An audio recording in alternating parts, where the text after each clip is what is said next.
In verse 13 to 16, Paul addresses the whole thing that the people in Galatia turned their back on him.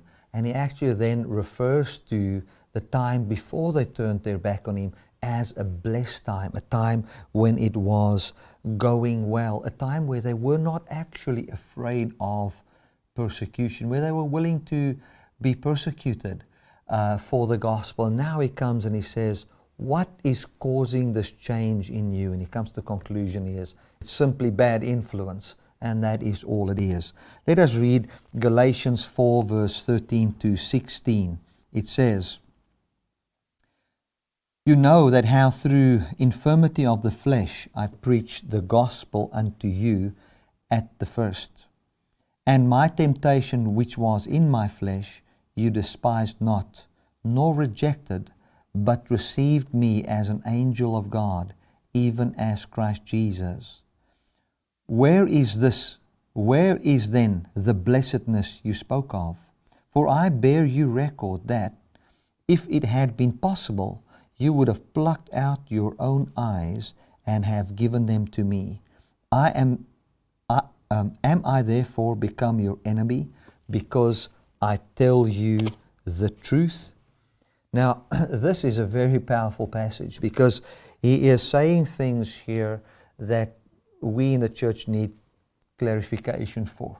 But he's communicating something to the Galatians which was common to them, which they clearly understood. He says in verse 13 that you know how through infirmity of the flesh I preached the gospel unto you at first. Now what is he talking about here? He says in verse 14, and my temptation which was in my flesh you despised not, nor rejected, but received me as an angel of God. Now the context here, if we're going to read the next verse, which we will still get to, it talks about these Judaizers that came to them. And now he says that he had infirmity in his flesh. If you go and study this out, you will see that Paul was, when he came to Galatia, and this is the assumption here, is that he was beaten up by people. He was beaten in his flesh. He came with stripes and marks and all those kind of things.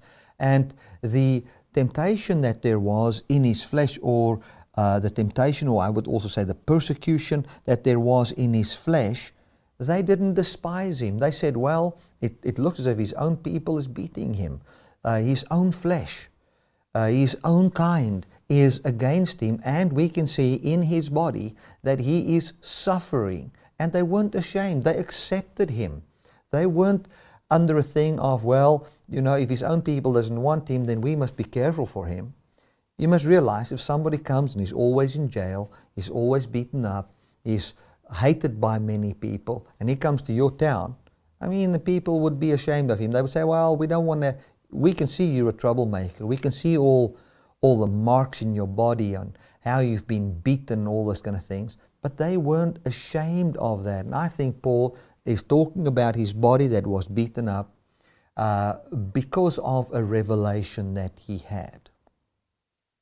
We must remember when Paul was on the way to Damascus, he had scales over his eyes after his encounter with Jesus. And when he was prayed for, then these things like kind of scales fell from his eyes, and then he could see. And to me that was a type and a shadow of, from that day on, he was really seeing what God has for him. He was getting a revelation of the gospel. And he comes and he says to them here that where's this blessedness you spake of, this blessedness of, I'm so blessed that Paul could come here. I'm not ashamed of Paul.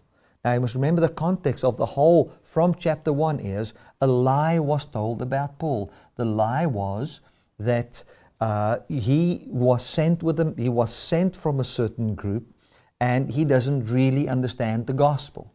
And that there's basically correction now coming in. He says, when I came to you at first, you spoke about how blessed this visit was, but now it's not so blessed anymore. Why? Why would this be? It's because you guys are under a bad influence, and that we will see in the next verse. So I want to just go through verse 13 and 14 again. He says, but you know how through infirmity of the flesh I preached the gospel unto you at first. So infirmity of the flesh, they thought that it was, many think it was sickness in his body. I don't see that.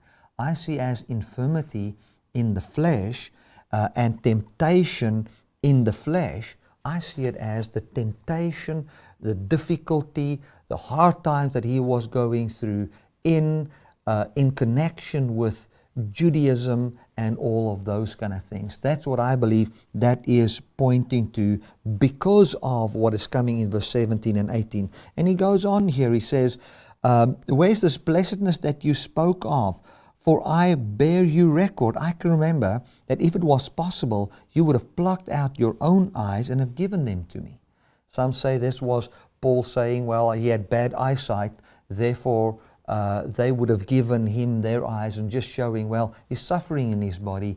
Here Paul comes, and they weren't ashamed because he wasn't having good eyesight. Now that is completely out of context. The context of Galatians 4 here is all the time talking about no power in the flesh. The flesh system doesn't have life, any of those kind of things. It talks about the death that there is should you be under that system. And now he comes and he says, talking in that context, he says, you saw the infirmity in my flesh. How I was not coming, putting boldness towards being a Jew or any of those kind of things at all. And you even saw my persecution in the flesh, and how this thorn in the flesh, if you want to call it like that was given unto Paul, which was a messenger of Satan. He says, you could see how I have been harmed already. Now I'm connecting two different things here together, but this is what I believe this is pointing to. You are seeing how that I have been harmed by the messenger of Satan, which would come and preach a different message wherever I would preach the gospel, and harm the work of the gospel. So that in my flesh I cannot boast. I don't have many people following me. I don't have many people saying what I'm saying. But in that infirmity of the flesh, I came to you, and yet you've accepted me. You weren't ashamed of me. It would be like me going to a place and saying to them, preaching the gospel, and they were so happy. And then later on somebody comes and somebody says, well, he's just a cast out, you know. Where's the big churches he started? Where's the millions of or thousands of followers that follows Bertie Brits? And then you realize there is no one. But in the beginning, when I was just preaching to a small amount of people, didn't have a big thing going, you accepted me. You accepted me. You weren't against me. You were for me. So what is this whole thing all about now that you are against me? That's what Paul is actually saying here. And when it comes to the eyes, I believe what he's saying is, you guys wanted so bad to see what I'm seeing. You guys wanted so bad the revelation that I have, that you were willing, if it was possible, to take your eyes out and put it in my head, that you can see what I'm seeing, that we can be of the same mind, of the same understanding, seeing the very same thing. He says, am I therefore become your enemy because I tell you the truth? He says, if you now come to a place where what I am preaching, which I have not changed, I'm preaching it all the time, that you actually now are declared as my enemy.